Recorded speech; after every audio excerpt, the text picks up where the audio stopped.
বর্তমান সময়ে এই ধরনের যে সাউন্ডের ভিডিওগুলো কিন্তু টিকটকে খুবই ভাইরাল। তো এই ধরনের ভিডিওগুলো কীভাবে মেক করবেন সেটা এই ভিডিও দেখাবার জন্য আমাদের ফুল ভিডিও কন্টিনিউ করতে থাকুন। আর চ্যানেল নতুন থাকলে অবশ্যই চ্যানেলটিকে সাবস্ক্রাইব করে পাশে থাকা বেল আইকনটি বাজিয়ে দেবেন। তো সঙ্গে থাকুন ফিরছি ইন্ট্রোর পর।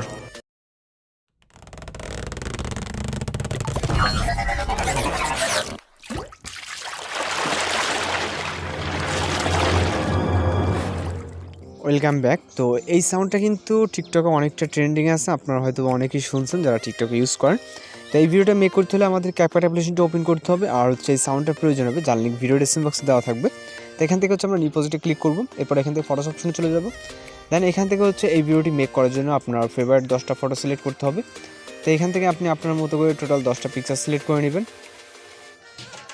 10টা পিকচার সিলেক্ট হয়ে গেলে এখান থেকে অ্যাডে ক্লিক করবেন। এরপর এখান থেকে হচ্ছে আমাদের ফর্মেটটাকে চেঞ্জ করে নিতে হবে, এর জন্য ফর্মেট অপশনে ক্লিক করব। তারপর এখান থেকে 9:60 করে দিব। তারপর ফর্মেট অনুযায়ী আমাদের এই পিকচারগুলোকে অবশ্যই ফুল স্ক্রিন করে নিতে হবে এখান থেকে। তো এখান থেকে আপনার যেটা যতটুকু প্রয়োজন ততটুকু এখান থেকে ফুল স্ক্রিন করে নেবেন। ওকে, ফুল স্ক্রিন হয়ে গেলে এখান থেকে ইন্ডিকেট দিকে যখন আসবো ওয়াটারমার্কটাকে রিমুভ করে দিব। তারপর এখানে হচ্ছে আমরা স্টার্ট পজিশন থেকে সাউন্ডটা অ্যাড করবো, এর জন্য অ্যাডতে ক্লিক করবো। তারপর এক্সট্রাক্টেডে দেন এখান থেকে আমাদের সাউন্ডটাকে সিলেক্ট করবো। সিলেক্ট করার পর জাস্ট সাউন্ড হলে ইনপুট সাউন্ড হলে ক্লিক করবো। তো এরপর হচ্ছে আমাদের ডুরেশনগুলো অ্যাডজাস্ট করতে হবে। ডুরেশন অ্যাডজাস্ট করার জন্য এখানে 1 নম্বর পিকচারটা হচ্ছে আপনার 0.5 করে দিবেন। এখান থেকে আমাদের 1 আর 2 হচ্ছে 0.5 হবে। ওকে, তো এখান থেকে 1 নম্বর আর 2 নম্বর 0.5। তারপরে এখানে আমাদের 3 নম্বর যে পিকচারটা 3 নম্বর পিকচারটা হচ্ছে 2.1 হবে এখান থেকে। তো এখান থেকে 2.1 করে দিব। তারপরে আবার যতগুলো পিকচার আছে লাস্ট হচ্ছে আপনার 7টা পিকচার আছে, 7টা পিকচার 0.5 করে দেবেন এখান থেকে। মানে জাস্ট প্রথমটা আর মানে 1 নম্বর 2 নম্বর আর জাস্ট 3 নম্বর পিকচার বাদে জাস্ট আপনার 3 নম্বর পিকচার বাদে যতগুলো পিকচার থাকবে 0.5 করে দেবেন। দিলে আপনার হচ্ছে আমাদের যে হচ্ছে সাউন্ডের বিটের সাথে কিন্তু অ্যাডজাস্ট হয়ে যাবে, যেমনটা আপনারা দেখছেন। তো আশা করি এইভাবে ডিউরেশন সবাই সেট করতে পারবেন, কারণ এতদিন ধরে ভিডিও দেখতেছেন, অবশ্যই মানে আশা করি পারবেন। তো এখান থেকে আমাদের এগুলো অ্যাডজাস্ট হয়ে গেলে এরপর হচ্ছে আমরা এখানে অ্যানিমেশন দিব, ট্রানজিশন দিব, অ্যান্ড হচ্ছে আমাদের একটা ইফেক্ট অ্যাড করতে হবে। তো আমরা প্রথমে অ্যানিমেশনের কাজগুলো করবো, এর জন্য প্রথম পিকচারে ক্লিক করবো, তারপর অ্যানিমেশনে চলে যাব, তারপর এখান থেকে কম্বোতে চলে যাব। দেন এখান থেকে হচ্ছে আমরা জুম 1 অ্যানিমেশনটা সিলেক্ট করব। এখান থেকে আমরা কিছুটা সাইডে স্ক্রল করলে দেখবো জুম 1টা সিলেক্ট করব।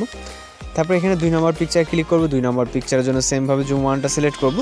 3 নম্বর পিকচারের জন্য জুম 1 সিলেক্ট করব। ওকে, তো এখান থেকে হচ্ছে আমাদের যতগুলো পিকচার আছে প্রত্যেকটা পিকচারের জন্য আমাদের সেম এই অ্যানিমেশনটা জুম 1 অ্যানিমেশনটাই কিন্তু অ্যাপ্লাই হবে। তো এখান থেকে আপনাদের যেহেতু টোটাল 10টা পিকচার আছে, 10টা পিকচারের জন্য জুম 1 অ্যানিমেশনটা সিলেক্ট করে দিবেন। তো এখান থেকে আমাদের অ্যানিমেশনগুলো সেট হয়ে গেলে এবার হচ্ছে আমরা এখানে ট্রানজিশন ইফেক্ট অ্যাড করব। আর হচ্ছে আমাদের একটা ইফেক্ট আছে, তো ট্রানজিশন ইফেক্ট অ্যাড করার জন্য যে কোনো একটা মাইনাস ওখানে ক্লিক করবেন। ক্লিক করার পর এখান থেকে হচ্ছে আমরা ব্যালেন্স নামে যে একটা ট্রানজিশন ইফেক্ট এটাতে ক্লিক করবো। ক্লিক করার পর অ্যাপ্লাই টু অলে ক্লিক করে দিব। দেন এখান থেকে রাইট অপশনে ক্লিক করে দিব। ওকে, তো এখান থেকে আমাদের প্রত্যেকটাতে অ্যাড হয়ে যাবে। এরপর আমরা এখান থেকে 3 নম্বর পিকচার স্টার্ট পজিশন অ্যান্ড 2 নম্বর পিকচার ইন পজিশন এখানে আসবো। আসার পর এখান থেকে আমরা একটা ইফেক্ট অ্যাড করবো, এর জন্য ইফেক্টে ক্লিক করবো। দেন হচ্ছে ভিডিও ইফেক্টে। তারপর এখান থেকে হচ্ছে আমরা কিছুটা সাইডে স্ক্রল করলে দেখবো পার্টি ক্যাটাগরি। তো পার্টি ক্যাটাগরি আসার পর এখান থেকে হচ্ছে ব্ল্যাক ফ্ল্যাশ নামে একটা ইফেক্ট দেখতে পাবো। এখান থেকে আমরা ব্ল্যাক ফ্ল্যাশ ইফেক্টটাকে সিলেক্ট করবো। সিলেক্ট করার পর ক্লিক করে দিব। তারপর এই ইফেক্টটাকে জাস্ট আমরা এই পিকচার অবধি রাখবো, 3 নম্বর picture end position. Okay, start থেকে ইন পজিশন এতটুকুই রাখবো। তো এখান থেকে আমাদের মোটামুটি এতটুকু ইফেক্ট। তো এখান থেকে আমাদের ভিডিওটাকে আপাতত প্লে করবো। তো আশা করি এইভাবে যে আমাদের যে ট্রেন্ডিং সাউন্ড, এটা কিন্তু ট্রেন্ডিং সাউন্ড, আপনারা অনেকেই জানেন যে এই ভিডিওতে অনেকগুলো ভিডিও মেক হয়েছে। তো আমরা যেহেতু ট্রেন্ডিং নিয়ে কাজ করি, তো ফটো অ্যানিমেশন ভিডিওতে একটা আপলোড দিতে হবে। তো এই কারণে আমরা আর কি টিউটোরিয়ালটা সবার আগে নিয়ে চলে আসলাম। তো এখন হচ্ছে আমরা ভিডিওটাকে সেভ করবো। সেভ করার জন্য রেজলিউশনটাকে হাই করে দিব। তারপর এখান থেকে হচ্ছে আমরা এক্সপোর্ট বাটনে ক্লিক করলে আমাদের এই ভিডিওটি সেভ হয়ে যাবে। তো এরপর আপনি আপনার প্রোফাইলে এগুলোকে আপলোড দিতে পারেন। আর ট্রেন্ডিং নিয়ে কাজ করলে অনেক সময় হচ্ছে ভিডিওগুলো ফরওয়ার্ড পেজে যাওয়ার সম্ভাবনা থাকে ঠিকঠাক মতো কাজ করলে। তো মোটামুটি আমাদের কাজ শেষ। আর আপনার যদি টিউটোরিয়াল ভালো লাগে তাহলে চ্যানেলকে সাবস্ক্রাইব করে পাশে বেল আইকন বাজিয়ে দিন নিত্য নতুন ভিডিও পাওয়ার জন্য। তো দেখা হচ্ছে পরবর্তী কোনো ভিডিওতে। ভালো থাকুন, সুস্থ থাকবেন।